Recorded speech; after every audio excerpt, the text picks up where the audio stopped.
Welcome back to new video. আমি মাম্পি ওম travel ব্লগে নিয়ে চলে এসেছি আরো একটি নতুন ভিডিও। আজকে তোমাদের ঘুরিয়ে দেখাবো বদ্রীনাথ, তাও খুব কম খরচায়। তবে বন্ধুরা, বদ্রীনাথ ভ্রমণের জন্য আমাদের জার্নিটা শুরু করতে হবে কিন্তু সোজা কলকাতা থেকে। কলকাতার কোন স্টেশন থেকে কত টাকা খরচা করে সঠিক টাইমে কোন ট্রেন ধরে হরিদ্বারে এসে পৌঁছাবে এবং হরিদ্বারে এসে নাইট স্টের জন্য কোথায় রুম নেবে, খাওয়ার দাওয়ার কোথা থেকে সারবে, এমনকি হরিদ্বারে তোমরা কি কি ঘুরে দেখবে সেটাও কিন্তু জানিয়ে দেবো আমার এই ছোট্ট ভিডিওর মাধ্যমে। হরিদ্বারে আসলে পরে তোমরা হরিদ্বারের কোন কাউন্টার থেকে কত টাকা খরচা করে বাসের টিকিট কেটে কোন বাস ধরে তোমরা এসে পৌঁছাবে বদ্রীনাথে সেটাও জানিয়ে দেবো। এমনকি বদ্রীনাথ পৌঁছে গিয়ে তোমরা কম খরচায় কোথায় হোটেল নিয়ে থাকবে, এমনকি বাবা বদ্রী বিশালের পুজো দেওয়ার কি নিয়ম রয়েছে, পুজো দেওয়ার ডালার জন্য কত টাকা খরচা হতে পারে। উত্তরাখণ্ডের বদ্রীনাথের একদম 3 কিলোমিটার দূরে রয়েছে মানাগ্রাম, যেটা কিন্তু ভারতের লাস্ট গ্রাম। মানাগ্রাম কত টাকা খরচা করে তোমরা ঘুরে দেখবে এবং মানাগ্রামে এসে কি কি দেখবে এবং মানাগ্রামে ঘুরে দেখার মতো কি কি রয়েছে সমস্ত কিছুটাই কিন্তু তুলে ধরবো আমার এই ছোট্ট ভিডিওর মাধ্যমে। প্রত্যেকটা জায়গা তোমরা কিভাবে একদম কম খরচায় ঘুরে দেখবে তার A to Z ইনফরমেশন থাকবে আমার এই ভিডিওর মাধ্যমে। তাই নতুন বন্ধুদের বলছি, এরকম ছোট্ট ছোট্ট সুন্দর ভিডিওগুলো দেখার জন্য মনে করে ওম ট্রাভেল ব্লগ সাবস্ক্রাইব করে নেবে। চলো তাহলে আজকের ভিডিও এখান থেকেই শুরু করা যাক।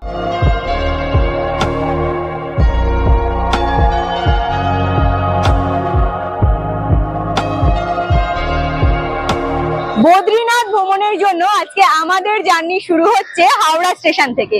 হাওড়া স্টেশন মানেই বুঝতে পেরে গেছো, হাওড়া স্টেশনের ঠিক সামনে থেকেই কিন্তু দেখা যায় খুব সুন্দরভাবে হাওড়া ব্রিজ। আর হ্যাঁ, হাওড়া স্টেশন মানে প্রচুর ব্যস্ততম রেলওয়ে স্টেশন। তবে বদ্রীনাথ ভ্রমণের জন্য আমাদের কিন্তু হাওড়া স্টেশন থেকে যেতে হবে কুম্ভ এক্সপ্রেস ট্রেন ধরে হরিদ্বার পর্যন্ত। তারপরে তো জার্নিটা অবশ্যই শেয়ার করব। তবে হাওড়া স্টেশন থেকে আমরা যে হরিদ্বার পর্যন্ত যাব, আমাদের কিন্তু দুপুর 1টার সময় ট্রেন রয়েছে, নাম হলো কুম্ভ এক্সপ্রেস। কুম্ভ এক্সপ্রেসে পার হেড আমাদের কত টাকা করে টিকিট ভাড়া লেগেছে, কত নাম্বার প্ল্যাটফর্ম থেকে ট্রেন ছাড়ছে, সমস্ত কিছুটা জানাবো প্ল্যাটফর্মের ভেতরে গিয়ে। চলো তাহলে প্ল্যাটফর্মের দিকে এগিয়ে যাওয়া যাক। যেহেতু হাওড়া রেলওয়ে স্টেশন প্রচুর ব্যস্ততম একটি রেলওয়ে স্টেশন, তাই স্টেশন চত্বর জুড়ে প্রচুর গাড়ি ঘোড়ার কিন্তু জ্যামজট থাকে। তাই যেদিন তোমরা ট্রেন ধরবে অবশ্যই হাতে 1 ঘন্টা সময় এক্সট্রা রাখবে। চলে এসেছি আমি 11 নম্বর প্ল্যাটফর্মে, কারণ 11 নম্বর প্ল্যাটফর্মে দাঁড়িয়ে রয়েছে কুম্ভ এক্সপ্রেস। 11 নম্বর প্ল্যাটফর্ম থেকে ট্রেন ছাড়বে ঠিক দুপুর 1টার সময়। তবে ঠিক দুপুর 1টার সময় ট্রেন ছাড়ছে কি ছাড়ছে না সেটা অবশ্যই তোমাদের জানিয়ে দেবো। এবার আসি ভাড়ার বিষয় নিয়ে। মোটামুটি 120 দিন আগে আমি কিন্তু টিকিট কেটেছিলাম হাওড়া স্টেশন থেকে হরিদ্বার পৌঁছানোর জন্য। আর আমি কিন্তু কনফার্ম টিকিট পেয়ে গেছি। S1 এ আমাদের সিট পড়েছে। ভাড়া মাথা পিছু লেগেছে আমাদের 665 টাকা করে। সামনের দিকে রয়েছে জেনারেল কোচ, জেনারেল কোচেরও টিকিট কাটতে পারো। তবে বলবো এত দূরে ট্রেন জার্নি জেনারেল কোচে গেলে পরে একটু প্রবলেম হতেই পারে। তো যারা ভাবছো জেনারেল কোচে যাবে, যেতে পারো, সমস্যা নেই। আর এখানে কিন্তু রয়েছে এসি কোচও। তবে এসি কোচে গেলে পরে ভাড়াটা কিন্তু একটু বেড়ে যাবে। যারা একটু বাজেটটা হাই রেখেছো তারা এসি কোচের টিকিট অনায়াসে কেটে নিতে পারো। আর আমি কেটেছি স্লিপার কোচের টিকিট। আর আমাদের S1 এ সিট পড়েছে। চলো এখানে দাঁড়িয়ে সময় নষ্ট করবো না, সোজা ট্রেনে উঠে পড়বো। আর হ্যাঁ, হরিদ্বারে ঠিক কটার সময় গিয়ে পৌঁছাচ্ছি সেটাও কিন্তু জানিয়ে দেবো। চলে এসো। আমি তোমাদের শর্টকাটে বলে দিলাম যে আমি ধরবো কুম্ভ এক্সপ্রেস। তবে বন্ধুরা, স্টেশন চত্বরে কিন্তু অ্যানাউন্সমেন্ট করবে হাওড়া দেরাদুন কুম্ভ এক্সপ্রেস। তোমরা কিন্তু এই জিনিসটা একটু মাথায় রাখবে। তবে একদম সঠিক টাইমে মানে দুপুর 1টার সময় কিন্তু ট্রেন ছেড়ে রওনা দিয়ে দিয়েছে হরিদ্বারের উদ্দেশ্যে। হাওড়া থেকে হরিদ্বার পৌঁছাতে আমাদের মোটামুটি 1536 কিলোমিটার পথ অতিক্রম করতে হবে। যেই পথ অতিক্রম করতে আমাদের মোটামুটি সময় লেগে যাবে 27 ঘন্টার কাছাকাছি। আমি তোমাদের স্লিপার কোচের ভাড়া বলে দিয়েছি। থার্ড এসির ভাড়া 1735 টাকা, সেকেন্ড এসির ভাড়া 2490 টাকা এবং ফার্স্ট এসির ভাড়া হলো 4230 টাকা। তবে ট্রেনে জার্নি করে যেটা বুঝতে পারলাম যে স্লিপার কোচের থেকে থার্ড এসির টিকিট কেটে নেওয়াটাই বেশি বেটার হবে জার্নি করার জন্য। হাওড়া স্টেশন থেকে ঠিক দুপুর 1টার সময় আমাদের ট্রেন ছেড়েছিল হরিদ্বার স্টেশনে পৌঁছানোর জন্য। আর হ্যাঁ, পরের দিন ঠিক বিকেল 3:50-এ ট্রেন হরিদ্বার স্টেশনে এসে পৌঁছানোর কথা ছিল। সেখানে ট্রেনটা কিছুক্ষণের জন্য লেট করেছে, বিকেল 4:10-এ কিন্তু পৌঁছে গিয়েছে। বেশ সুন্দরভাবে আমরা ট্রেন থেকে নেমেও পড়েছি। আর একটুখানি লেট হলে পরে কোনো প্রবলেম নেই। তো যাই হোক, আমাদের ট্রেন দাঁড়িয়েছিল 4 নাম্বার প্ল্যাটফর্মে। 4 নাম্বার প্ল্যাটফর্মে ঠিক সামনের দিকেই দেখা যাচ্ছে ওভারব্রিজ। ওভারব্রিজ ক্রস করে আমরা 1 নাম্বার প্ল্যাটফর্ম দিয়ে এখন বাইরের দিকে বেরিয়ে যাব। ওভারব্রিজের ওপরে ওঠার পরে হাতের বাঁ দিকে তোমাদের গিয়ে কিছু দূর সামনের দিকে এগোতে হবে। সামনের দিকে এগিয়ে আসলে পরে দেখতে পাবে হাতের ডান দিকে পড়বে চলন্ত সিঁড়ি। চলন্ত সিঁড়ি ব্যবহার করে নিচের দিকে নেমে আসলে পরেই তোমরা স্টেশন চত্বরের বাইরে পৌঁছে যাবে। চলে এসেছি একদম স্টেশনের বাইরে। এই হলো আমার ব্যাক সাইডে হরিদ্বার স্টেশন, আর বড় করে কিন্তু লেখা রয়েছে। স্টেশনটা বেশ বড়, সামনের দিকে রয়েছে অটো স্ট্যান্ড, গাড়ি স্ট্যান্ড, সেসব বিষয়ে আসবো। এবার তোমাদের বলে দিই মেন কথা। 4 নাম্বার আমরা যে প্ল্যাটফর্মের ঠিক ওভারব্রিজের ওপর দিয়ে উঠেছিলাম, ওপরের দিকে উঠলে পরে সোজা হেঁটে চলে আসলে পরে তোমরা দেখতে পাবে বড় করে লাল বোর্ডে লেখা রয়েছে এক্সিট পয়েন্ট। সেই এক্সিট পয়েন্টের সামনে রয়েছে চলমান সিঁড়ি, পায়ে হাঁটা সিঁড়ি। যে কোনো দুটো সিঁড়ির মধ্যে একটি সিঁড়ি ব্যবহার করে তোমরা বাইরের দিকে বেরিয়ে চলে আসতে পারো, যেমনটা হরিদ্বার স্টেশনের বাইরে। স্টেশন থেকে বাইরের দিকে বেরোলে পরে আমি তোমাদের দেখিয়ে দিচ্ছি বড় বড় রয়েছে কিন্তু ভোলেনাথের বেশ বড় মূর্তি। সেই হলো ভোলেনাথের মূর্তি। ওইদিকেও রয়েছে আরো একটি বসে থাকা ভোলেনাথের মূর্তি, যা দেখলে পরে তোমাদের মন মুগ্ধ হয়ে যাবে। তবে আমরা কিন্তু এইখান থেকে সোজা রওনা দেব বলতে পারো বদ্রীনাথের উদ্দেশ্যে। তবে আজকে না, আজকে আমাদের মেন কাজ হলো সবার প্রথমে টিকিটটা করে নেওয়া। যদি আমরা বাসে যাই তার টিকিট করতে হবে, যদি আমরা পার্সোনাল গাড়ি একদম কম খরচার মধ্যে পেয়ে যাই তাহলে আমরা পার্সোনাল গাড়িটা করব। তবে কোন গাড়ি করে আমরা বদ্রীনাথ পৌঁছাবো সেটার জন্য তোমাদের কিন্তু আমার সাথে থাকতে হবে। চলো তাহলে এখন আমরা প্ল্যাটফর্ম থেকে বাইরের দিকে বেরিয়ে যাব।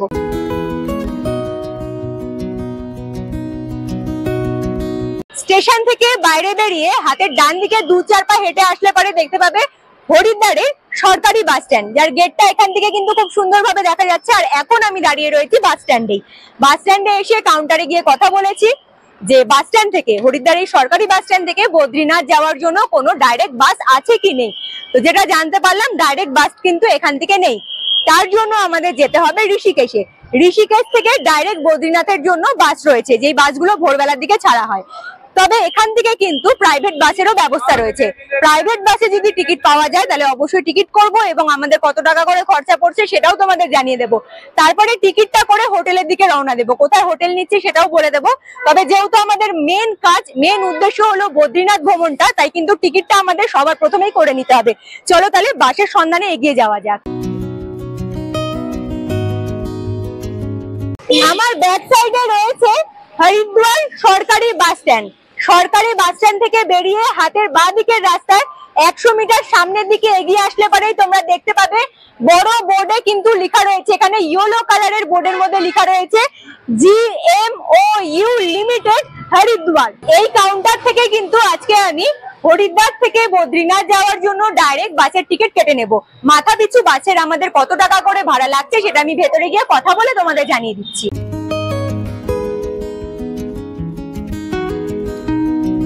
হরিদ্বার থেকে বদ্রীনাথ যাওয়ার জন্য আমাদের বাসের টিকিট কাটা হয়ে গেছে। বাসে আমাদের মাথা পিছু খরচা পড়েছে 720 টাকা করে।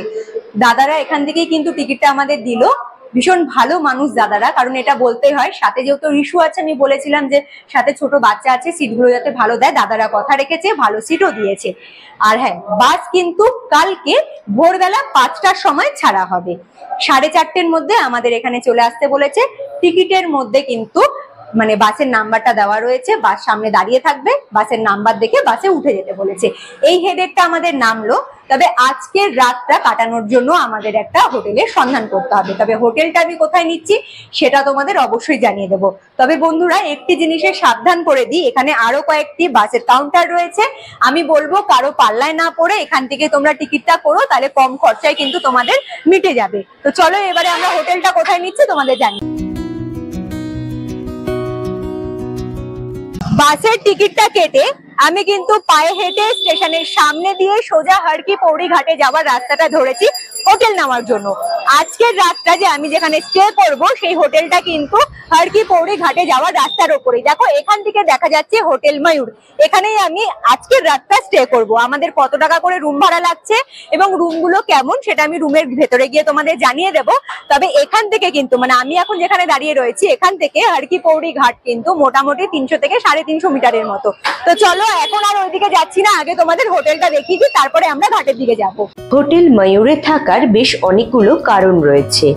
এক হারকিপৌড়ি ঘাটটা অনেকটা কাছে এবং স্টেশনটাও বেশ অনেকটাই কাছে।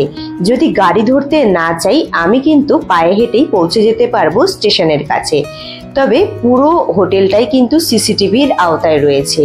তাছাড়াও এই হোটেলে রয়েছে লিফটের সুব্যবস্থা।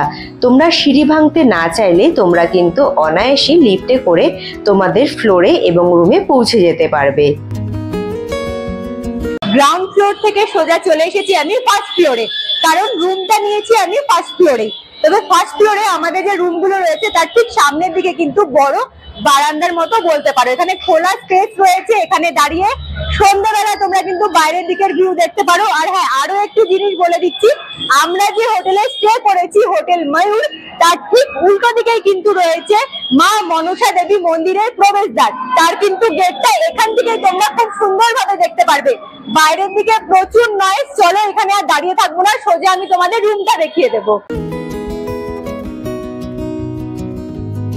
ফার্স্ট ফ্লোরের 114 নাম্বার রুম আমি নিয়েছি নাইট স্টে করার জন্য। চলো রুমের ভেতরে কি কি আছে একে একে দেখিয়ে দিচ্ছি। রুমের ভেতরে এন্ট্রি করলে পরে বড় বেড দেখতে পাবে, তাছাড়াও রয়েছে বেডের ওপরে ব্ল্যাঙ্কেটের ব্যবস্থা। এখানে দুটো বালিশ, তার উপরে ছোট ছোট দুটো কুশন। এই সাইডে কি কি রয়েছে আমি দেখিয়ে দিলাম। বন্ধুরা আরো একটি জিনিস দেখিয়ে দিচ্ছি, এই সাইডটা এখান থেকে এই সাইডটা পুরোটাই কিন্তু কাচের জানলা রয়েছে, আর রয়েছে এসির ব্যবস্থা। তোমরা যদি এই রুমটা এসি নিয়ে নিতে চাও, এসিও পেয়ে যাবে, নন এসি রুমেরও সুব্যবস্থা পেয়ে যাবে। এই সাইডে দেখিয়ে দিলাম। এই সাইডটা আমি একটু দেখিয়ে দিই। এখানে রয়েছে ছোট টি টেবিল, রয়েছে জলের জগ, আর এখানে দুটো জলের গ্লাস রয়েছে। টেলিফোন, রুমে বসে তোমরা কিছু যদি অর্ডার করতে চাও রিসেপশনে দাদাদের সাথে যোগাযোগ করতে পারবে। আর এই সাইডে রয়েছে কিন্তু দুটো ছোট ছোট সোফা কাটিং এর চেয়ার, বেশ গদি রয়েছে। তো চলো এই সাইডে কি কি রয়েছে দেখিয়ে দিই। এখানে রয়েছে আয়না, বেশ সুন্দর সিস্টেম। এটা খুললে পরেই ওয়ার্ড্রপের মতো ব্যবস্থা রয়েছে, থাক রয়েছে, তোমরা ব্যবহার করতে পারবে, নিজেদের লাগেজ রেখে দিতে পারবে। এখানে রয়েছে টিভির ব্যবস্থা, আর রয়েছে পাখার ব্যবস্থা। একটি রুমে যা যা দরকার সমস্ত কিছুটাই রয়েছে। এবারে ওয়াশরুমটা তাহলে দেখিয়ে দিই। ওয়াশরুমের ভেতরে চলে এসেছি। এখানে রয়েছে বেসিন, আয়না, জলের বালতি, মগ, ছোট টুল, এবং রয়েছে গিজারের ব্যবস্থা, রয়েছে শাওয়ারের ব্যবস্থা, আর রয়েছে হ্যান্ড শাওয়ার। পুরো পরিষ্কার পরিচ্ছন্ন, আর রুমটাও কিন্তু বেশ সুন্দর। তবে বন্ধুরা এবারে রুমের যে আমরা আছি এই রুমে কত টাকা আমাদের ভাড়া লাগলো এই বিষয়টা একটু বলে দিই। আমি সেপ্টেম্বর মাসে এসেছি, আমার কাছে কিন্তু রুম ভাড়াটা নিল 850 টাকা। তবে দাদাদের সাথে আমি কথা বলেছি, তো দাদারা বললো যখন প্রচুর টুরিস্ট থাকে, একটু পিক টাইম থাকে, তখন কিন্তু 850 থেকে ভাড়াটা 1000 টাকা হয়ে যায়। তবে তোমাদের যদি রুম, ওয়াশরুম, বাইরের দিকের ভিউ দেখে মনে হয় এটা তোমাদের জন্য থাকার উপযুক্ত, তাহলে কিন্তু তোমরা অবশ্যই কন্ট্যাক্ট নাম্বারে আগে থেকে যোগাযোগ করে নেবে। কন্ট্যাক্ট নাম্বারটা অবশ্যই আমি ভিডিও স্ক্রিনে দিয়ে দেবো, সেখান থেকে কালেক্ট করে নেবে। তো এটা তো আমি তোমাদের দেখিয়ে দিলাম। এবারে কিন্তু আমরা সোজা চলে যাব একটু ফ্রেশ হয়ে হারকিপৌড়ি ঘাটের দিকে। হোটেল থেকে ফ্রেশ হয়ে একদম রেডি হয়ে চলে এসেছি হারকিপৌড়ি ঘাটে। আমি কিন্তু হোটেল থেকে পায়ে হেঁটে এই 2-3 মিনিটের মতো হাঁটা পথে পৌঁছে গিয়েছি হারকিপৌড়ি ঘাটে। এখানে এসে সত্যি কথা বলতে ভীষণই ভালো লাগছে, একটা আলাদা রকম অনুভূতি। আর যেহেতু বন্ধুরা তোমরা জানো আমার মেইন উদ্দেশ্য হলো বদ্রীনাথ ভ্রমণ, তাই ভাবলাম রাতে যতটুকুনি সময় রয়েছে এই সময়ের মধ্যে একটু গঙ্গা মায়ের দর্শন করে যাওয়াটাই ভালো হবে, গঙ্গা জলও মাথায় ছিটিয়ে নিতে পারবো, তাই কিন্তু চলে এসেছি। তো যাই হোক, আমি এবারে খাওয়ার দাওয়ার খেয়ে এখানে কিছুক্ষণ সময় কাটিয়ে সোজা চলে যাব রুমে, কারণ আবার কালকে ভোরবেলা 4:30-র মধ্যে আমাদের রুম থেকে বেরিয়ে যেতে হবে, কারণ ভোরবেলা 5টার সময় আমাদের বাস ছাড়বে বদ্রীনাথের উদ্দেশ্যে। তো চলো এখানে কিছুক্ষণ সময় কাটিয়ে আবার ফিরে যাওয়া যাক আমাদের হোটেলে। একসাথে যেহেতু অনেক কাজ নিয়ে আমাকে বাড়ি থেকে বেরোতে হয়, তাই আমার কিন্তু হারকিপৌড়ি ঘাটে স্নান করাটা পসিবল হয়নি। তাই পূর্ণ গঙ্গা জল মাথায় ছিটিয়ে নিলাম বাবা বদ্রী বিশালের দর্শনের আগে। তবে তোমরা কিন্তু চাইলে অবশ্যই হারকিপৌড়ি ঘাটে এসে এই পূর্ণ গঙ্গা জলে গা ভিজিয়ে নিতে পারো। ভিডিও শুট করতে অনেকটা রাত হয়ে গিয়েছে, তবে চিন্তার কোনো ব্যাপার নেই, কারণ যে হোটেলে আমি স্টে করেছি সেই হোটেলের গেট কিন্তু পুরো রাতই প্রায় খোলা থাকে। তবে অনেক রাত হয়ে গেছে, তো খাবার তো খেতে হবে, রাতের খাবারটা আমরা সারবো কিন্তু পুরনো দাদা বৌদির হোটেল থেকে। তো দেখছি অনেকটা রাত হয়ে যাওয়া সত্ত্বেও কিন্তু দাদা বৌদির হোটেল খোলা রয়েছে। এখান থেকে রাতের খাবার খাবো, কি খাবার খাচ্ছি, কত টাকা দাম পড়ছে সেটা আমি হোটেলের ভেতরে গিয়ে তোমাদের জানিয়ে দিচ্ছি। হোটেলের গেট সারা রাত খোলা থাকলে পরেও খাবার দাবারের হোটেলের গেট কি সারা রাত খোলা থাকবে, এটাই কিন্তু চিন্তা হচ্ছিল। তবে আমি যখন পুরনো দাদা বৌদির হোটেলে এসে পৌঁছালাম তখন বাজে রাত 10টার মতো। এসে শুনি খাবার দাবার রয়েছে, সাথে সাথে অর্ডারও করে দিয়েছি। প্লেটে ছিল পাঁপড় ভাজা, বেগুন ভাজা, আলু পোস্ত, ডাল, এখানে ছিল সোয়াবিনের তরকারি, সাথে কাঁচা লঙ্কা আর গরম ভাতে ঘি।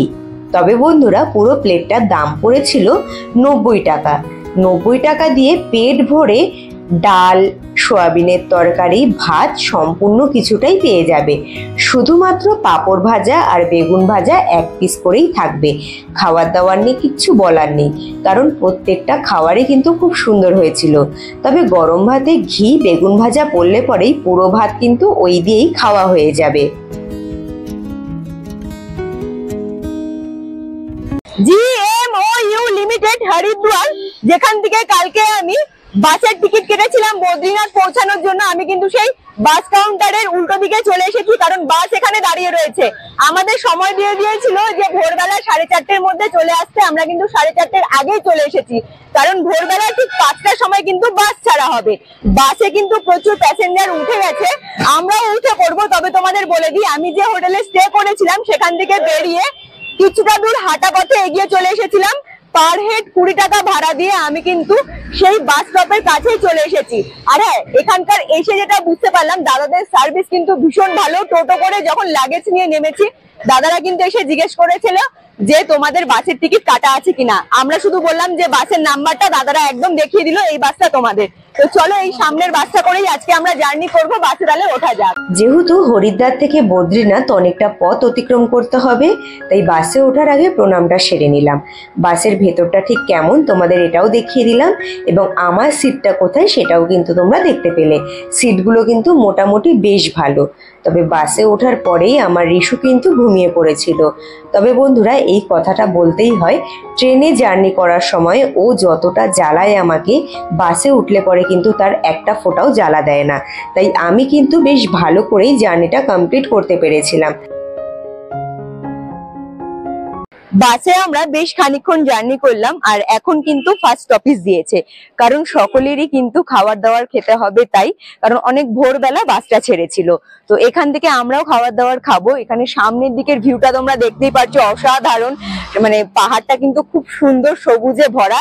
তাছাড়াও হরিদ্বার থেকে বদ্রীনাথ যাওয়ার পথে যে এতক্ষণে আমাদের বাস জার্নিটা ছিল, সেটা কিন্তু ভীষণই সুন্দরভাবে কেটেছে, এবং রাস্তার ভিউ কিন্তু অসাধারণ। আশা করছি তোমাদের আশীর্বাদে এখান থেকেও যে বাকি জার্নি গুলো রয়েছে সেটা আমরা খুব সুন্দরভাবে কমপ্লিট করতে পারবো। সামনে রয়েছে খাবার দাবারের দোকান, চলো কি খাই সেটা তোমাদের বলে দিচ্ছি। গাড়ি যেহেতু খুব অল্প সময়ের জন্য দাঁড়ায়, তাই বলবো বন্ধুরা, হোটেল কিংবা ধাবা যেখানেই খাও না কেন, আগেই ভেতরে এসে কিন্তু খাবারটা অর্ডার করে দেবে। তাহলে দাদারা খাবারটা তাড়াতাড়ি করে বানিয়ে তোমাদের সার্ভ করতে পারবে, আর তোমরাও ভালো মতো খেয়ে গাড়িতে উঠে যেতে পারবে। আমিও কিন্তু তাই করেছিলাম। হোটেলে এন্ট্রি করেই সবার ফার্স্টে আলুর পরোটা অর্ডার করে দিয়েছিলাম। 1 পিস আলুর পরোটা, ডাল, আলু সোয়াবিনের তরকারি, সাথে ছিল আচার। দাম পড়েছিল 60 টাকা। খাবারটা বেশ ভালোই ছিল। খাবার দাবারের ব্যাপারটা তোমাদের জানিয়ে দিলাম। এবার কিছু গুরুত্বপূর্ণ কথা বলি। বাসে করে হরিদ্বার থেকে বদ্রীনাথ পৌঁছাতে সময় লাগে 12 থেকে 14 ঘন্টা। তবে এখন সময়টা কিন্তু অনেক বেশি লাগছে। কেন অনেক বেশি লাগছে সেটা তোমাদের অবশ্যই বলবো। তবে অনেকেই কিন্তু আছে যারা বাসে জার্নি করতে পছন্দ করে না কিংবা করতে পারে না। সেই ক্ষেত্রে তোমাদের পার্সোনাল গাড়ি বুক করতে হবে। যদি তোমরা হরিদ্বার থেকে বদ্রীনাথ পার্সোনাল গাড়ি করে যেতে চাও এবং একদিনে 12 থেকে 14 ঘন্টা রাস্তা অতিক্রম করতে না চাও, সেই ক্ষেত্রে তোমরা হরিদ্বার থেকে সোজা চলে আসতে পারো রুদ্রপ্রয়াগে। রুদ্রপ্রয়াগে একটা রাত স্টে করার পরে তারপরে তোমরা রুদ্রপ্রয়াগ থেকে বদ্রীনাথের উদ্দেশ্যে বেরিয়ে যেতে পারো। এই ক্ষেত্রে তোমাদের কিন্তু গাড়ি ভাড়াটা একটু বেশি লাগতে পারে, যেহেতু তোমরা পার্সোনাল গাড়ি বুক করবে। বন্ধুরা, এরই নাম হচ্ছে উত্তরাখণ্ডের পাহাড়। কারণ প্রায় একই জায়গায় 1 ঘন্টা ধরে বাসে বসে রয়েছি। শুধু পেছন দিকে জ্যামটা দেখো, প্রচুর গাড়ি কিন্তু লাইনে দাঁড়িয়ে রয়েছে, সামনের দিকেও প্রচুর গাড়ি দাঁড়িয়ে রয়েছে। জানি না এখান থেকে কতক্ষণে আমরা সামনের দিকে এগোতে পারবো। এখন একটু একটু ভয় করছে, তবে ভয়ের তেমন কিছু নেই। সামনের দিকে যা হয়েছে সেখানে কিন্তু কাজ চলছে। চলো পায়ে হেঁটে আমি একটু সামনের দিকেই রওনা দেবো যে ওখানে কি আসলে হয়েছে। বাস যেখানে দাঁড়িয়ে রয়েছে সেখান থেকে মোটামুটি হাঁটা পথে আমি 1 কিলোমিটার রাস্তা সামনের দিকে এগিয়ে চলে এসেছি। আসলে ধসটা যেখানে নেমেছে সেখানে কিন্তু পৌঁছাতে পারিনি। রাস্তাটা ঠিক যেভাবে ঘুরেছে রাউন্ড শেপে, আমার কিন্তু ধসটা যেখানে নেমেছে সেখানে পৌঁছাতে মোটামুটি 5 কিলোমিটারের মতো রাস্তা হেঁটে যেতে হবে। সামনের দিকে আর যাবো না, এখান থেকে আমি খুব সুন্দরভাবে দেখিয়ে দিচ্ছি। দেখো সামনের দিকে যে ধসটা নেমেছে, জেসিবি গাড়ি দাঁড়িয়ে রয়েছে, কাজ চলছে। মোটামুটি কতক্ষণ আমাদের সময় লাগবে এখান থেকে বেরোতে এখনো পর্যন্ত জানি না, তবে এখানে দাঁড়িয়েও কিন্তু বেশ ভালোই লাগছে, কারণ প্রচুর টুরিস্ট রয়েছে। তারা সকলেই গাড়ি থেকে নেমে বাইরে এসে গল্পগুজব করছে, আমিও বেশ কিছুক্ষণ সময় কাটালাম। এবারে বাসটা যেখানে দাঁড়িয়ে রয়েছে সেখানে তো যাব, তার আগে সামনের দিকে একটা দোকান দেখেছি, সেখান থেকে কিছু হালকা খাবার খেয়ে নেব। যেখানে আমরা দাঁড়িয়েছিলাম পাশেই 2-4টা ছোট ছোট খাবারের দোকান ছিল, সেখান থেকেই খাবার অর্ডার করেছিলাম। যেই নাকি খাবারটা অর্ডার করলাম, দেখি বাস ড্রাইভার দাদা গাড়ির হর্ন দিচ্ছে। তো গাড়ির হর্নের আওয়াজ শুনে ছুটে গেলাম বাসে, কারণ সামনে থেকে একে একে বাস ছাড়তে শুরু করেছে। ভাবলাম এরপরের জার্নিটা অনেক স্মুথ হবে, তবে সত্যি কথা বলতে স্মুথ তো আর হলো না। আমরা আটকা পড়ে গেলাম মাঝ রাস্তায়। এখানে এত পরিমাণে ধস নেমেছিল যে গাড়ির চাকা কিন্তু এদিক ওদিক টলবল করছিল। বিষয়টা অনেক ভয়ানক হলে পরেও বেশ কিন্তু মনে সাহস নিয়ে সামনের দিকে এগিয়ে চলে এসেছিলাম। বন্ধুরা, রাত বাজে 8টা, এখনো পর্যন্ত আমরা কিন্তু বদ্রীনাথে গিয়ে পৌঁছাতে পারিনি। তবে রাস্তার পরিস্থিতি দেখে তোমরা বুঝতেই পারছো যে কি সিচুয়েশনের মধ্যে রয়েছি। তবে সত্যি কথা বলতে একটু একটু ভয়ও করছে, তার সাথে আনন্দও রয়েছে, কারণ বাসের মধ্যে যত টুরিস্টরা রয়েছে তারা সকলেই একসাথে মিলে ভীষণ মজাও করছি। আর সত্যি কথা বলতে একটা অ্যাডভেঞ্চার ব্যাপার কিন্তু রয়েছে, তার সাথে ভীষণ রোমাঞ্চকর। আমার কিন্তু বেশ ভালো লাগছে। এই মাত্র রাত্রি 8টা বাজে, তোমাদের তো বললাম চামুলি পার করলাম। চামুলি পার করেই রোড সাইড একটি ধাবা রয়েছে, এখানে রাতের খাবারটা সেরে নেব, কারণ বাস ড্রাইভার দাদারা বলে দিল সামনের দিকে রাস্তার পরিস্থিতি কি রয়েছে, সেখানে খাওয়া দাওয়ার কোনো ব্যবস্থা আছে কি নেই। তাই বললো এখানেই ভালো দোকান রয়েছে, এখান থেকে রাতের খাবারটা সেরে নাও। তো এখান থেকে রাতের খাবারটা সেরে নেব। রাতের খাবারে অর্ডার করেছিলাম 1 প্লেট ভেজ পাকোড়া। প্লেটে ছিল গ্রিন চাটনি, রেড চাটনি, ভেজ পাকোড়া, দাম পড়েছিল 60 টাকা। আলুর পরোটা অর্ডার করেছিলাম, যার মধ্যে ছিল গ্রিন চাটনি, পেঁয়াজ এবং ঘুগনি, দাম পড়েছিল 60 টাকা। 1 প্লেট অর্ডার করেছিলাম পেঁয়াজ আলু পরোটা, যেখানে ছিল টক দই, ঘুগনি এবং গ্রিন চাটনি, পেঁয়াজ, দাম পড়েছিল 70 টাকা। খাবারগুলো বেশ ভালো ছিল। খাওয়ার দাওয়ার খেয়ে ভেবেছিলাম একটু ঘুমোবো, তবে এই দৃশ্য দেখে আর ঘুম তো আসলো না, কারণ আমরা আবারও পড়ে গেলাম ধসের কবলে। এক সাইডে পাহাড়ের গা বেয়ে গেলে পরেও এক সাইডে কিন্তু ছিল পুরো খাদ, যেখান থেকে যখন তখন বিপদ ঘটে যেতে পারত। এখানে কিন্তু একটি করে গাড়ি শুধুমাত্র পাস করানো হচ্ছিল, যা দেখে কিন্তু ভীষণই পরিমাণে ভয়ও লাগছিল। কেন এখন হরিদ্বার থেকে বদ্রীনাথ পৌঁছাতে 14 ঘন্টার বেশিও সময় লাগছে, তোমরা আশা করছি বুঝতে পারলে। ফাইনালি বন্ধুরা, হরিদ্বার থেকে বদ্রীনাথ পৌঁছাতে আমাদের কিন্তু বাস জার্নি করে সময় লেগে গেল বদ্রীনাথে পৌঁছাতে প্রায় 25 ঘন্টার কাছাকাছি। পরের দিন সকালবেলা আমরা কিন্তু 6টার সময় এসে পৌঁছালাম বদ্রীনাথ বাস স্ট্যান্ডে। আর সত্যি কথাই বলতে পুরো বাস জার্নিটা একটা আলাদা রকম এক্সপিরিয়েন্স ছিল। তবে বাবা বদ্রীনাথের নাম নিয়ে আমি যে আমার ছোট বাচ্চাটাকে নিয়ে খুব সুন্দরভাবে এখানে পৌঁছাতে পেরেছি, এটা আমার কাছে অনেকটা বড় পাওয়া। আর বাস জার্নি যেমনই কাটুক না কেন, রাস্তায় আমরা অনেকবার আটকা পড়েছিলাম, তবে এখানে পৌঁছে গিয়ে এই যে পাহাড়ের যে সৌন্দর্য, পাহাড়ের চূড়ার ওপরে যে বরফগুলো জমে রয়েছে, সেটা দেখতে যে কতটা অপূর্ব লাগছে, এইসব দেখেই না মনটা ভরে গেল। তাই আর আমরা কি জার্নিটা করে আসলাম, কতটা কষ্ট হলো সেটার কিছুই মনে হচ্ছে না। তবে এখানে পৌঁছে গিয়ে আমাদের ফার্স্ট কাজ হলো একটা হোটেলের সন্ধান করা। তবে আমি বাস স্ট্যান্ডে পৌঁছেই এখানে দেখেছি ভারত সেবাশ্রম সংঘ, যার কিন্তু বোর্ডটা একদম দেখা যাচ্ছে বাস স্ট্যান্ডের কাছ থেকে। দেখো বড় করে কিন্তু সাদা বোর্ডের মধ্যে ভারত সেবাশ্রম সংঘ লেখা রয়েছে। আগে আমি এখানেই যাব, রুম দেখবো কত টাকা করে রুম ভাড়া লাগছে দেখবো। আমার যদি মনে হয় সেখানে থাকার উপযুক্ত, আমার যদি ভালো লাগে আমি এখানেই স্টে করবো, নয়তো আশেপাশে বেশ কিছু হোটেল এবং ধর্মশালা রয়েছে সেই জায়গাগুলো ঘুরে দেখবো। তবে যেখানেই থাকি না কেন তোমাদের আমি জানিয়ে দেবো। আর চলো ভারত সেবা আশ্রম সংঘের দিকে এবারে তাহলে এগিয়ে যাওয়া যাক। দেখো বন্ধুরা, বাস স্ট্যান্ড থেকে কিন্তু খুব সুন্দরভাবে ভারত সেবাশ্রম সংঘ পুরোটাই দেখা যাচ্ছে। তাছাড়াও বোর্ডটা যে রয়েছে বোর্ডটাও কিন্তু দেখা যাচ্ছে। আশা করছি চিনতে তোমাদেরও কোনো রকম সমস্যা হবে না। পুরো রাস্তাতে তেমন ঠান্ডা না লাগলে পরেও বদ্রীনাথে এসে এতটা পরিমাণে ঠান্ডা লাগছিল যে আমার মুখ দিয়ে তেমন ভাবে কথাই বেরোচ্ছিল না। বন্ধুরা, ভারত সেবাশ্রম সংঘের মেন প্রাঙ্গণে প্রবেশ করেছি। সবার ফার্স্টে দেখিয়ে দিচ্ছি পার্কিং জোনটা। এই মাথা থেকে এই মাথা পর্যন্ত রয়েছে বড় গাড়ি রাখার সুব্যবস্থা। যদি তোমরা কেউ নিজস্ব গাড়ি নিয়ে আসো তাহলে কিন্তু কোনো রকম সমস্যা হবে না গাড়ি রাখার জন্য। তাছাড়াও এসে যেটা দেখছি, মানে বড় বড় বাসে করে কিন্তু বহু দূর দূর থেকে টুরিস্টরা আসছে এবং এখানে স্টে করছে। ভারত সেবাশ্রম সংঘটা কিন্তু বেশ অনেকটা বড় জায়গা নিয়ে। আর এবারে আমি মেন প্রবেশদ্বার দিয়ে ভেতরের দিকে এন্ট্রি করব এবং গিয়ে আমি মহারাজের সাথে কথা বলেছি আগে থেকেই, আমি রুম নিয়ে নিয়েছি। আগে আমি মূল প্রবেশদ্বার দিয়ে প্রবেশ করে সোজা চলে যাব আমাদের রুমটা তোমাদের দেখিয়ে দেওয়ার জন্য। ভেতরের দিকে প্রবেশ করলে পরে তোমরা কিন্তু সবার ফার্স্টে এখানে দেখতে পাবে অফিস ঘর, যেখানে মহারাজ কিন্তু বসে থাকেন। আমি গিয়ে মহারাজের সাথে কথা বলেছি, আমার এখানকার সবকিছু ফর্মালিটি পূরণ করা হয়ে গেছে। এবারে আমি রুমের দিকে চলে যাব। ভারত সেবাশ্রম সঙ্গে অনেকগুলো রুম রয়েছে থাকার জন্য। তাছাড়াও পুরো কিন্তু চত্বরটা সিসিটিভির আওতায় রয়েছে। চলে এসেছি বন্ধুরা আমি সেকেন্ড ফ্লোরে, কারণ সেকেন্ড ফ্লোরেই আমি রুমটা নিয়েছি। সামনের দিকে দেখা যাচ্ছে ছোট্ট একটা ব্যালকনি। ব্যালকনি থেকে বাইরের দিকের ভিউটা ঠিক কেমন দেখায় চলো আগে সেটা ঘুরে আসি।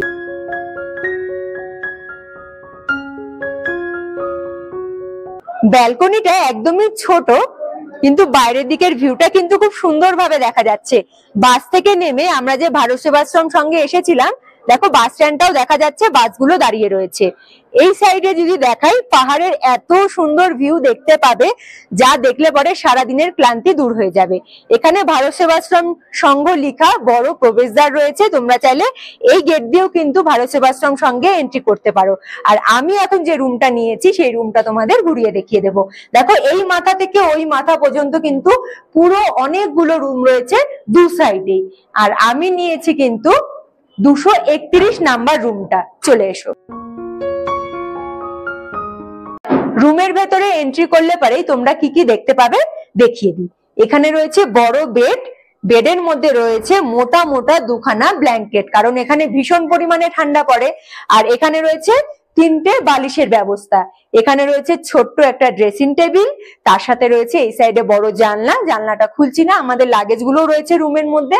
এখানে রয়েছে সুইচ বোর্ড, আর এখানে কিন্তু লাইটের ব্যবস্থা রয়েছে বন্ধুরা। তাছাড়াও কিন্তু এই সাইডে যদি চলে আসি দেখতে পাবে তোমরা একটা বড় জানলা, যে জানলা দিয়ে কিন্তু বাইরের দিকে পাহাড়ের ভিউটা খুব সুন্দর দেখা যাচ্ছে। এখানে রয়েছে জামা কাপড় ঝোলানোর জন্য র‍্যাক। আর ওয়াশরুমের মধ্যে কি কি আছে একটু দেখিয়ে দিচ্ছি। ওয়াশরুমে আসলে পরে তোমরা দেখতে পাবে এখানে বড় একটা বেসিন, এখানে রয়েছে আয়না, জামা কাপড় ঝোলানোর জন্য হ্যাঙ্গার, বালতি, মগ, কল, ওয়েস্টার্ন টয়লেট, তার সাথে হ্যান্ড শাওয়ার। সমস্ত কিছুটাই কিন্তু পরিষ্কার পরিচ্ছন্ন। আর বন্ধুরা এখানে দাঁড়িয়ে আমি তোমাদের বলে দিচ্ছি, কারণ ওই সাইডে কিন্তু কারেন্ট চলে গেছে, লাইটটা বন্ধ রয়েছে, এখান থেকে তোমাদের ক্লিয়ার ভাবে বলে দিতে পারবো। আমি যে রুমটা নিয়েছি এখানে কিন্তু মাথা পিছু আমাদের খরচা পড়েছে 300 টাকা করে। তোমরা যত বড়ই রুম নাও না কেন, মানে ছোট রুম নাও কিংবা বড় রুম নাও, তোমাদের এখানে মাথা পিছু হিসেবে কিন্তু হিসেব করা হয়। তাই মাথা পিছু 300 টাকা করে খরচা করতে হবে এখানে থাকতে হলে, মানে ভারত সেবাশ্রম সঙ্গে থাকলেও। আর এখানে খাওয়ার দাওয়ারও খুব সুন্দর সুব্যবস্থা রয়েছে, তোমরা চাইলে এখানেও খাবার দাবার খেতে পারো। রুম ভাড়া কত করে লাগছে সেটাও জানিয়ে দিলাম। হ্যাঁ, এবার হলো মেন কথা যে তোমরা কোন কন্টাক্ট নাম্বারে যোগাযোগ করবে। মহারাজ কিন্তু দুখানা নাম্বার দিয়েছে, সেই নাম্বারগুলো আমার ভিডিও স্ক্রিনে দিয়ে দেবো। ভিডিওটা যখন চলবে সেই সময় ভিডিও স্ক্রিনে দুটো নাম্বার শো করবে, তোমরা চাইলে সেই নাম্বারে মহারাজের সাথে সরাসরি ভাবে যোগাযোগ করে নিতে পারো রুম বুক করার জন্য। তো তোমরা তো জানো অনেকক্ষণ আমরা বাস জার্নি করেছি, অনেকটা টায়ার্ডও রয়েছি। রুমটা দেখিয়ে দিলাম, আমার তো বেশ মোটামুটি ভালোই লাগলো, তাই এখানেই স্টে করেছি। এবার একটু ফ্রেশ হব, ফ্রেশ হয়ে তারপরে আমরা যাব বাবা বৈদ্যনাথের দর্শনে। অল্প সময়ের জন্য বিশ্রাম করার পরে রিশুকে হালকা টিফিন করিয়ে দিয়ে সেজে গুজে বেরিয়ে পড়লাম বাবা বদ্রী বিশালের দর্শনে। বন্ধুরা, তোমরা কোশ্চেন করতেই পারো, এত ধর্মশালা এত হোটেল থাকা সত্ত্বেও কেন ভারত সেবাশ্রম সঙ্গে আমি স্টে করেছি। কারণ আমি বদ্রীনাথ ভ্রমণে এসে যদি এদিক ওদিক কোথাও গাড়ি নিয়ে ঘুরতে যেতে চাই, তাহলে কিন্তু বাস স্ট্যান্ড থেকে গাড়ির সুবিধা আমি খুব সুন্দরভাবে পেয়ে যাব। তাই আমার ভারত সেবাশ্রম সঙ্গে থাকা। আমরা তো মন্দিরের দিকে যাচ্ছিলাম, তবে এখান থেকে এত সুন্দর ভিউ দেখেছি যেটা না দেখে এবং তোমাদের না দেখিয়ে থাকতে পারলাম না। দেখো বন্ধুরা, এইখান থেকে কিন্তু একটা ঝর্ণার জল নিচের দিকে চলে এসেছে। এই বিষয় তো বলবো, তার আগে দেখো ঠিক ঝর্ণাটার একদম ওপরের পাহাড় থেকে কিন্তু একদম বরফ গলা জল ওপর থেকে বয়ে চলে এসেছে, একদম নিচ দিয়ে বয়ে চলে গেছে। আর এই নদীর জলকেই পাইপের মাধ্যমে ওপরে তুলে আর্টিফিশিয়াল ভাবে ঝর্ণার মতো এখানে বানানো হয়েছে, যাতে এখানে যারা যারা ঘুরতে আসবে তারা খুব সুন্দরভাবে এই জায়গাটা দেখতে পায়। একটা টুরিস্ট স্পটের মতো বলতে পারো। তাছাড়াও কিন্তু অনেকেই ঝর্ণার কাছে পায়ে হেঁটে যাচ্ছে, নিচ দিয়ে কিন্তু রাস্তা রয়েছে। এই বিষয়টা তো বললাম। তাছাড়াও অলকানন্দা নদীর জল এবং ভাগীরথী নদীর জল একত্রিত হয়ে যেটা বয়ে গেছে, সেটা তো তোমরা সকলেই জানো, গঙ্গা নদী নামে পরিচিত পেয়েছে। এবার তোমাদের আরো একটি কথা বলি, একদম ওপরের দিকে পাহাড়ে কিন্তু রয়েছে নারায়ণ ভগবানের পাদুকা, যেটাতে গেলে পরে কিন্তু তোমাদেরকে একটু ট্রেক করে যেতে হবে।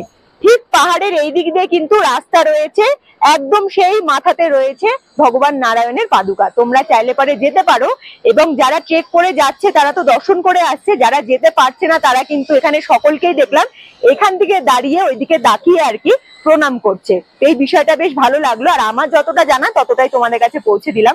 চলো তাহলে এবারে মন্দিরের দিকে এগিয়ে যাওয়া যাক। যত বড়ই হোটেলে থাকো না কেন আর যত টাকাই খরচা করো না কেন, মন্দির প্রাঙ্গণ যেতে হলে তোমাদের অল্প হলেও হাঁটা পথে মন্দির প্রাঙ্গণে যেতে হবে। আমি যেহেতু ভারত সেবাশ্রম সঙ্গে ছিলাম, তাই আমাদের বেশ খানিকক্ষণই হাঁটা পথে পৌঁছাতে হয়েছিল মন্দির প্রাঙ্গণে। তবে হাঁটার কথা শুনে যাদের হাঁটুতে আর পায়ের সমস্যা তারা ভয় পাচ্ছ, না না, এখন অনেক সুবিধে হয়ে গিয়েছে। পিট্টুর ব্যবস্থা রয়েছে মন্দির প্রাঙ্গণে যাওয়ার জন্য। হোটেল থেকে ডাইরেক্ট পিট্টু বুক করে পিট্টু করে চলে আসতে পারো মন্দির প্রাঙ্গণে। আর আমার যেহেতু হাঁটুতে পায়ে এখনো পর্যন্ত কোনো সমস্যা নেই, তাই ছেলেকে নিয়ে সোজা চলে এসেছিলাম হাঁটা পথে মন্দিরে। ফাইনালি পায়ে হেঁটে পৌঁছে গিয়েছি আমি মন্দির প্রাঙ্গণের একদম কাছে।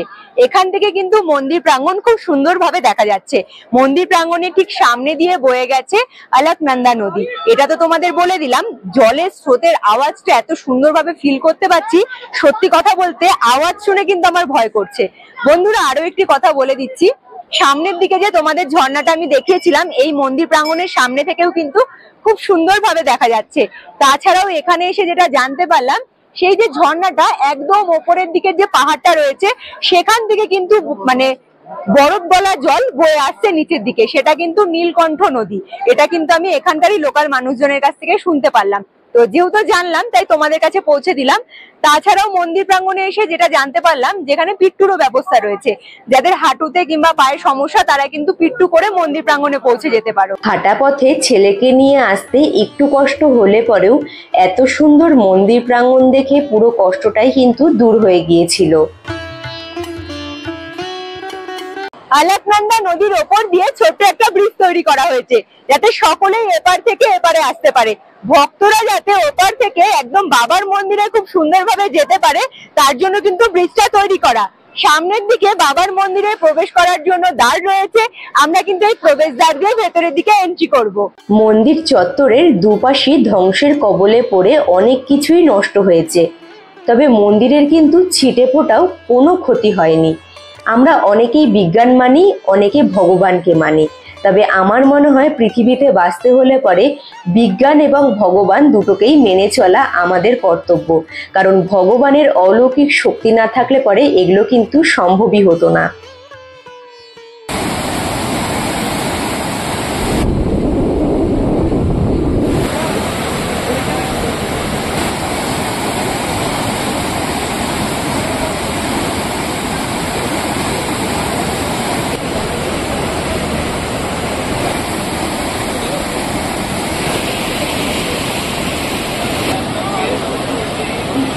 অলকনন্দা নদীর স্রোতের গর্জন শুনে তোমাদের কেমন মনে হলো তোমরা কিন্তু অবশ্যই জানিও। আর আমি যে তোমাদের কথাটা বললাম এই কথাটা কতটা ঠিক এবং কতটা ভুল বললাম সেটাও কিন্তু জানাতে ভুলবে না।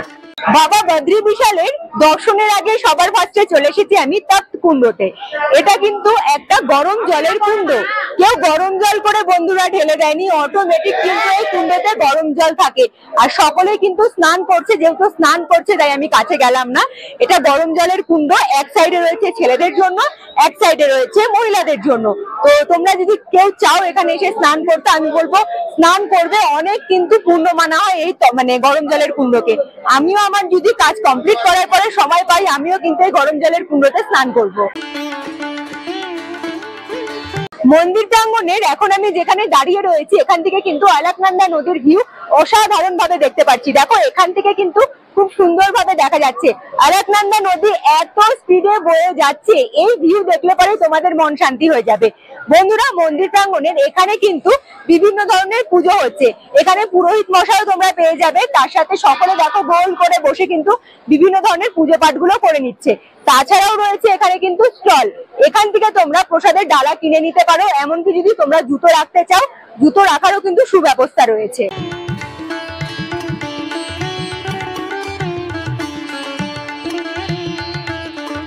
চলে এসেছি আমি মন্দির প্রাঙ্গণে। মন্দির প্রাঙ্গণে কিন্তু প্রচুর ভক্তদের ঢল নেমে পড়েছে, প্রচুর দূর দূর থেকে কিন্তু এসছে টুরিস্টরা। আমার কিন্তু এখানে এসে ভীষণ ভালো লাগলো, তবে এখানে দাঁড়িয়ে সময় নষ্ট না করে সোজা চলে যাবো বাবার দর্শনে। অন্যান্য জায়গায় আমরা মন্দির প্রাঙ্গণে গেলে ভিড় দেখেই কিন্তু ভয় পেয়ে যাই, তবে বাবা বদ্রী বিশালের দর্শনে এসে এত ভিড় দেখে সত্যি একটা অন্যরকম অনুভূতি হচ্ছিল। রাস্তার পরিস্থিতি এত খারাপ হওয়ার সত্ত্বেও কত দূর দূরান্ত থেকে ভক্তরা এসেছে শুধুমাত্র বাবার দর্শন করতে। এই মাত্র বাবার দর্শন করে আমরা বাইরের দিকে বেরিয়ে চলে এসেছি। প্রচুর মানুষের ভিড়, আশা করছি তোমরা ভিডিও দেখেই বুঝতে পারছো। লাইনও যে পড়েছে প্রচুর দূর পর্যন্ত, কিন্তু সকল ভক্তরাই কিন্তু যতই লাইন থাকুক না কেন লাইনে দাঁড়িয়ে শুধুমাত্র বাবার দর্শন করার জন্য কিন্তু মন্দির প্রাঙ্গণে আসছে। আমি এখন যেখানে দাঁড়িয়ে রয়েছি এটা কিন্তু মন্দির প্রাঙ্গণের একদম সামনের দিকে। এখান থেকে কিন্তু পুরো মন্দির চত্বরটা খুব সুন্দরভাবে দেখা যাচ্ছে। আর একটু তোমাদের দেখিয়ে দেবো, দেখো কত মানুষের ঢল নেমে পড়েছে, বহু দূর দূর থেকে কিন্তু ভক্তরা এসেছে। আমার তো বেশ ভালো লাগলো, তবে তোমাদেরও বলবো তোমরা যেদিনই এখানে আসো না কেন যতই লাইন থাকুক তোমরা কিন্তু লাইনে দাঁড়িয়ে বাবার দর্শন করবে, দেখবে একটা অন্যরকম কিন্তু অনুভূতি পাবে। তাছাড়াও এখন ঝিরিঝিরি বৃষ্টি পড়ছে, তাই এখানে আর সময় নষ্ট করবো না, সোজা বেরিয়ে যাবো, কারণ ঋষিও কিন্তু আমাদের সাথে আছে, ও ভিজে যাচ্ছে। এখান থেকে দেখো বদ্রীনাথ বাস স্ট্যান্ডটা কিন্তু খুব সুন্দরভাবে দেখা যাচ্ছে। বাস স্ট্যান্ডের ঠিক উল্টো সাইডের রাস্তাটা চলে যাচ্ছে ভারত সেবাশ্রম সংঘের দিকে। তার ঠিক পাশে কিন্তু আরো একটি মেন রোড রয়েছে, এদিক দিয়ে গাড়ি চলাচল করছে, আর এই রোডটা কিন্তু ওপরের দিকে উঠে যাচ্ছে। এই রোডের ঠিক পাশেই বলতে পারো এখানে কিন্তু বড় একটা রেস্টুরেন্ট রয়েছে। রেস্টুরেন্টটার নাম হলো Shri Maheshwar restaurant. Bus stand এইদিকে, তার ঠিক উল্টো দিকেই কিন্তু তোমরা এই রেস্টুরেন্টটা দেখতে পারবে। এখানে আমি মোটামুটি খাবারের দামগুলো যা শুনে দেখলাম যে ঠিকঠাক মনে হলো, তবে খাবার দাবার গুলো খেয়ে তোমাদের জানিয়ে দেবো খাবার দাবার গুলো কেমন। তো চলো এখানে গিয়ে আগে অর্ডারটা করা যাক। হোটেলের ভেতরে গিয়ে সবার প্রথমেই আমি অর্ডার করে দিয়েছিলাম। কি খাবার অর্ডার করেছি, দাম কত পুরোটাই বলবো। তবে বন্ধুরা যারা মাছ মাংস খেতে ভালোবাসো তারা মাথায় রাখবে হরিদ্বার এবং বদ্রীনাথে কিন্তু মাছ মাংস কিছুই পাওয়া যায় না, শুধুমাত্র ভেজ খাবারই তোমাদের খেতে হবে। রাতের ডিনারে আমি অর্ডার করেছি ভেজ থালি। এই থালির মধ্যে কি কি রয়েছে আমি তোমাদের বলে দিই। এখানে রয়েছে রাইস, রয়েছে পেঁয়াজ, এখানে রয়েছে ডাল, বেশ কিন্তু ঘন ডাল রয়েছে, এখানে রয়েছে আলু মাটারের তরকারি, এখানে রয়েছে দুটো রুটি। প্লেটের মধ্যে কিন্তু 4টে রুটি থাকে, যেহেতু রুটিটা 4টে একসাথে দিয়ে দিলে ঠান্ডা হয়ে যাবে, তাই কিন্তু আগে দুটো রুটি দিয়েছে। এই দুটো রুটি ফিনিশ হয়ে গেলে পরে আরো দুটো রুটি কিন্তু তোমরা পেয়ে যাবে। এবার বলে দিই, খেতে খেতে যদি ডাল এবং আলু মাটারের তরকারি তোমাদের প্রয়োজন লাগে তাহলে কিন্তু তোমরা এক্সট্রা ভাবে পেয়ে যাবে আরো একবার করে কিন্তু তার বেশি কিন্তু নিতে গেলে পরে তোমাদের চার্জ দিয়ে নিতে হবে। আর রাইস এবং রুটি যদি তোমরা নিতে চাও এক্সট্রা ভাবে, তার জন্য কিন্তু আলাদা টাকা তোমাদের চার্জ পড়বে। সাথে এখানে আমি কিন্তু ভেজ চাউমিন অর্ডার করেছি, এটা হলো সৌরভের জন্য আর ছেলের জন্য। তো এই প্লেটের দাম পড়েছে 60 টাকা। চাউমিনটাও কিন্তু খেতে বেশ ভালো হয়েছে, কারণ আমার ছেলে কিন্তু আগে থেকে খেতে স্টার্ট করে দিয়েছে। তবে এই থালিতে যা যা খাবারগুলো রয়েছে এগুলো খেয়ে আমি টেস্ট করে তোমাদের বলে দিচ্ছি খাবারগুলো কেমন। চাউমিনের দাম আমি বলে দিয়েছি। আর আমি যে এখানে 4টে রুটি, রাইস, ডাল, পনিরের তরকারি যে প্লেটটা কিনেছিলাম তার দাম পড়েছিল 150 টাকা। বন্ধুরা, খাবার দাবার গুলো কিন্তু প্রত্যেকটাই বেশ ভালো হয়েছিল।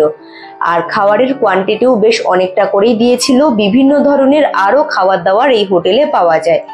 তবে বাস স্ট্যান্ডের ঠিক উল্টো দিকে রোড সাইড অনেকগুলো ছোট ছোট ধাবা রয়েছে, তোমরা সেখান থেকেও কম টাকায় খাবার খেয়ে নিতে পারো।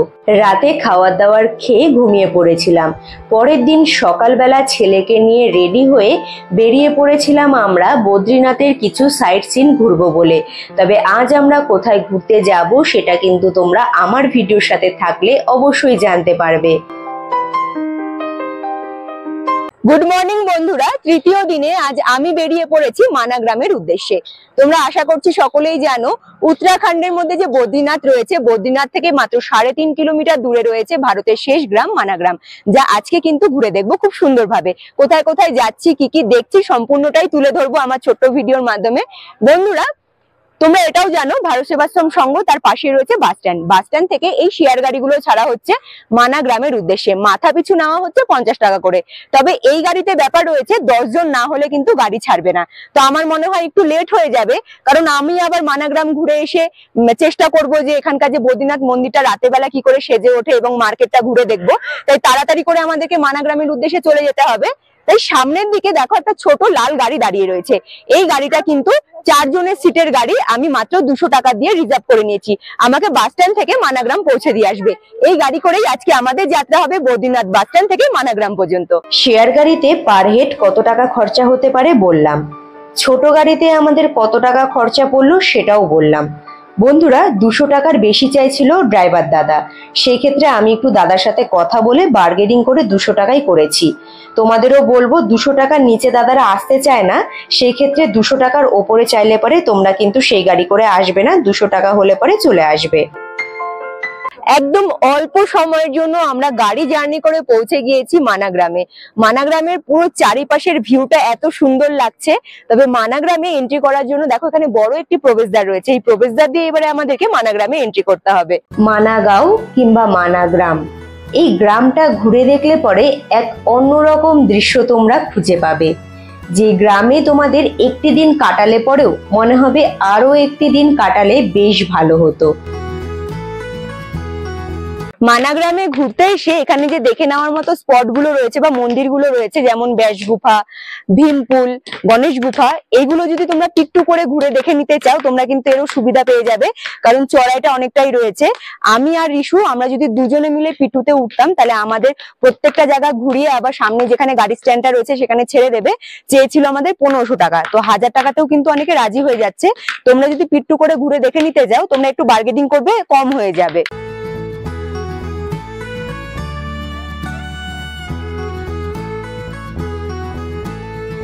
বেশ খানিকক্ষণ আমরা পায়ে হেঁটে ট্রেক করার পরে বলতেই পারো চলে এসেছি ব্যাস গুফা এবং গণেশ গুফা যে দিক দিয়ে যায় সেই রাস্তাতে। এখানে একটা বড় প্রবেশদ্বার রয়েছে, এই রাস্তা দিয়েই আমরা কিন্তু যাব গণেশ গুফার ব্যাস গুফার দিকে।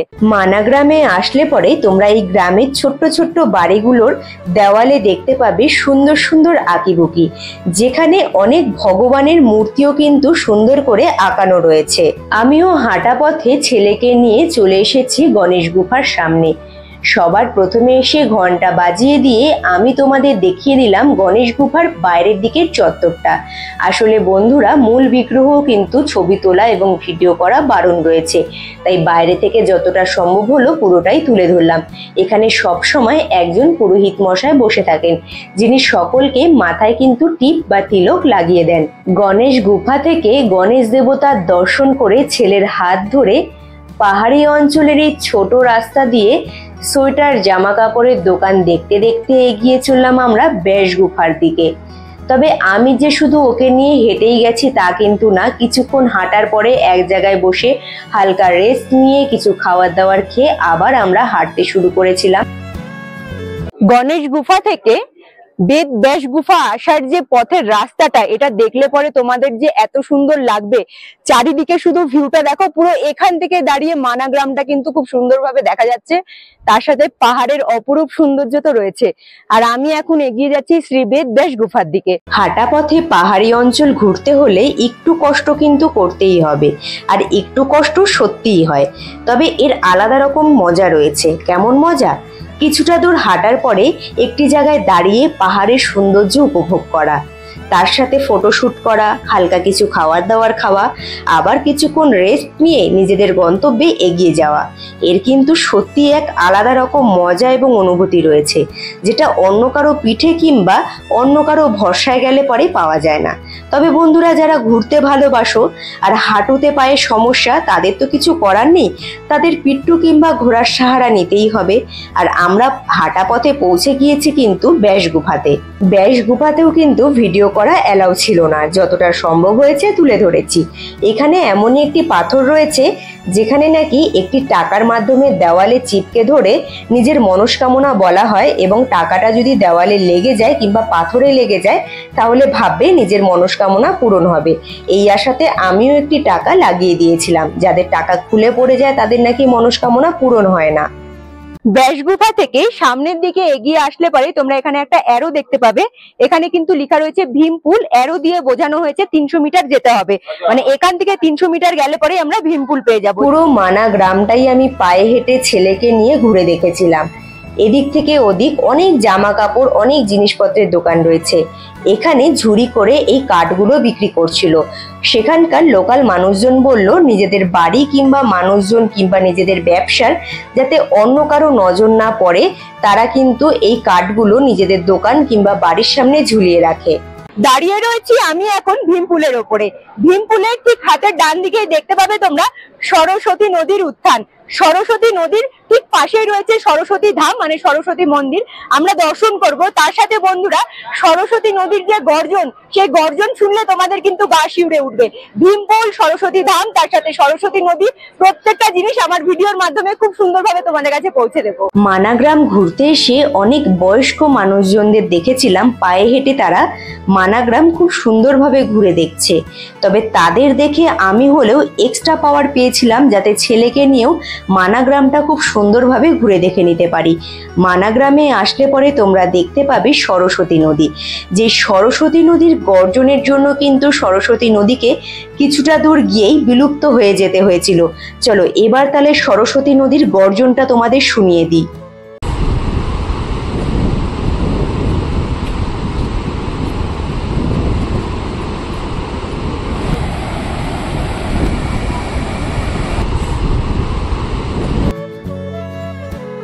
বন্ধুরা, তোমাদেরকে একটি খুব সুন্দর জিনিস দেখিয়ে দিচ্ছি।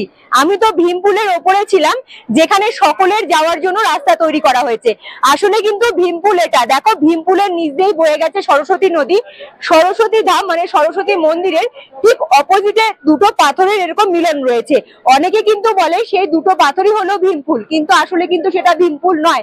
ভীমপুল কিন্তু আসলে এইটা, যার উপরে সকল যাত্রীদের এবং সকল ভক্তদের যাওয়ার জন্য আর্টিফিশিয়াল ভাবে রাস্তাও তৈরি করা হয়েছে। ভীমপুলের ঠিক পাশের পাহাড় বেয়েই কিন্তু কৈলাস মানসরোবর থেকে বরফ গলা জল বয়ে আসছে, যে জল বয়ে গিয়ে মিশে যাচ্ছে সরস্বতী নদীতে, যা তুলে ধরার চেষ্টা করলাম আমার ভিডিওর মাধ্যমে।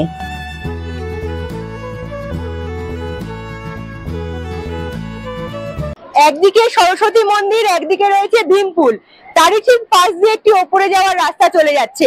এখান থেকে কিন্তু বসুধরা ফলসের রাস্তা শুরু হচ্ছে। এখানে অ্যারো করে বুঝিয়ে দেওয়া হয়েছে বসুধরা ফলস কিন্তু এখান থেকে 5 কিলোমিটার। এখানে বড় প্রবেশদ্বার রয়েছে, সেখানে লেখা রয়েছে স্বর্গ রোহন মার্গ, মানে স্বর্গে যাওয়ার প্রবেশদ্বার। এই প্রবেশদ্বার দিয়ে এবার আমরা সামনের দিকে এগোতে শুরু করব। আমরা যাদের ভগবানের স্থান দিয়েছি তারা একটা সময় এখানে কতই না থেকেছেন, বলতে পারো তাদের বাসস্থানই ছিল।